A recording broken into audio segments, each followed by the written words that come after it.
Halo, salam jumpa. Kasus asusila yang dilakukan mantan Kapolres Ngada AKBP Fajar Widiadharma Lukman Suma Atmaja memantik keprihatinan publik. Penanganannya harus dilakukan dengan cepat baik dari sisi etik dan pidana secara transparan. Saya Ayu Rahmawati dan inilah CNN Indonesia Prime News selengkapnya.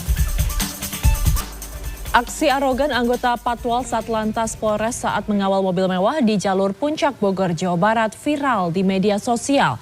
Korban bahkan nyaris jatuh ke parit usai dipepet kendaraan Polantas. Insiden bermula diduga berniat menyeberang rel, seorang wanita paruh baya tewas tertabrak kereta komuter lain di kawasan Pejompongan Tanah Abang, Jakarta Pusat. Sebelumnya korban sempat terjatuh akibat tersandung rel.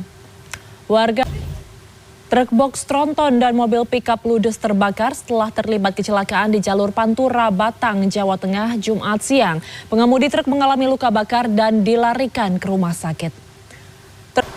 Diduga dipicu oleh percikan api, sebuah rumah makan di Bekasi, Jawa Barat hangus terbakar. Seorang pria yang merupakan pemilik lapak menderita luka bakar sehingga harus dilarikan ke rumah sakit. Polda DIY menetapkan tersangka pembakaran 3 kereta di stasiun Tugu, Yogyakarta, Rabu pagi. Sementara pihak PT KAI menyebut tersangka masuk ke stasiun dengan memanfaatkan kelengahan petugas. Sebuah warung nasi di Kota Probolinggo, Jawa Timur ludes dilalap api pada Sabtu siang karena cucu pemilik yang berusia 5 tahun main korek api dan menyambar jerigen bensin. Kebakaran juga menghanguskan sebuah rumah milik warga di Madiun, Jawa Timur Sabtu pagi. Beruntung 5 orang penghuni rumah berhasil menyelamatkan diri dari kobaran api. Seorang nelayan di Situbondo, Jawa Timur tenggelam setelah perahunya dihantam gelombang saat mengambil ikan dari kapal di laut. Jasad korban ditemukan tim Basarnas sekitar 3 mil dari pantai. Sebuah sekolah negeri di Kota Bogor, Jawa Barat terendam banjir akibat tingginya curah hujan. Atap bangunan ambruk serta tembok pembatas sekolah ambrol diterjang air.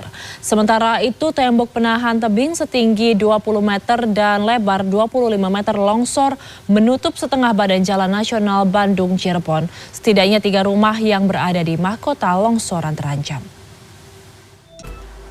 Banjir sudah sepekan melanda Palangkaraya, Kalimantan Tengah akibat luapan Sungai Kahayan. Jumlah kelurahan terkena dampak bertambah dari 11 menjadi 14.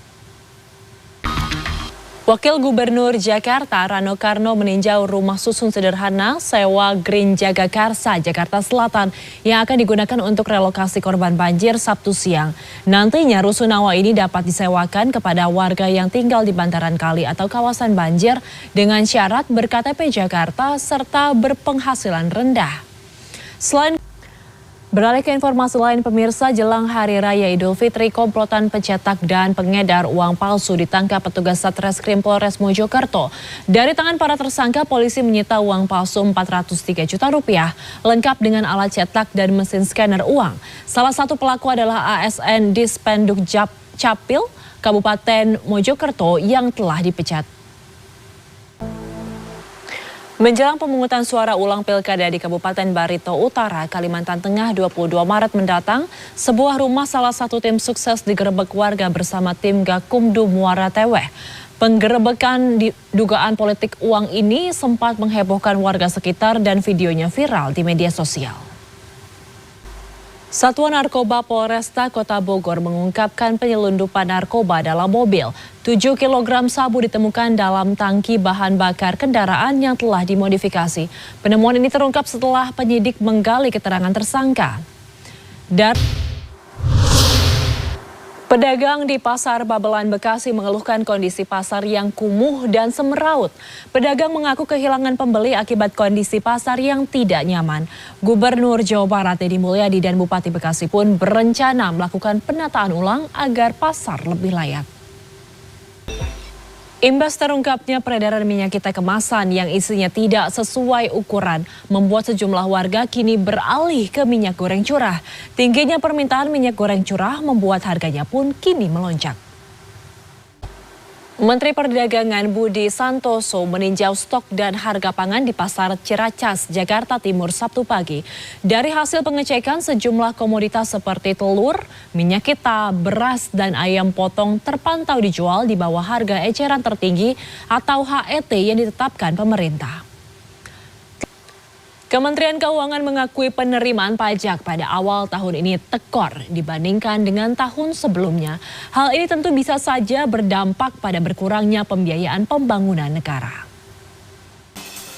Menjelang arus mudik Lebaran 2025, PT KCIC menambah jumlah tempat duduk penumpang dan jadwal keberangkatan kereta cepat sebesar 20% dari hari biasa. Sementara KAI Komuter wilayah 8 Surabaya, Jawa Timur menghadirkan kartu disabilitas bagi penumpang penyandang disabilitas. Mendekati masa mudik Lebaran, Kakor Lantas Polri pun bersiap menjalankan operasi ketupat yang akan dimulai 23 dan 26 Maret mendatang. Rekayasa lalu lintas pun disiapkan termasuk di beberapa jalur baru. Menjelang musim mudik Lebaran 2025, tiket sejumlah moda transportasi pada tanggal dan tujuan favorit pemudik dilaporkan sudah habis terjual. Mengantisipasi hal tersebut, beberapa perusahaan moda transportasi menambah ketersediaan tiket penumpang. Ya pemirsa, menjelang Lebaran, warga mulai berburu baju Lebaran di pusat grosir Tanah Abang. Tidak hanya berasal dari Jakarta, pembeli bahkan datang dari berbagai daerah di Indonesia.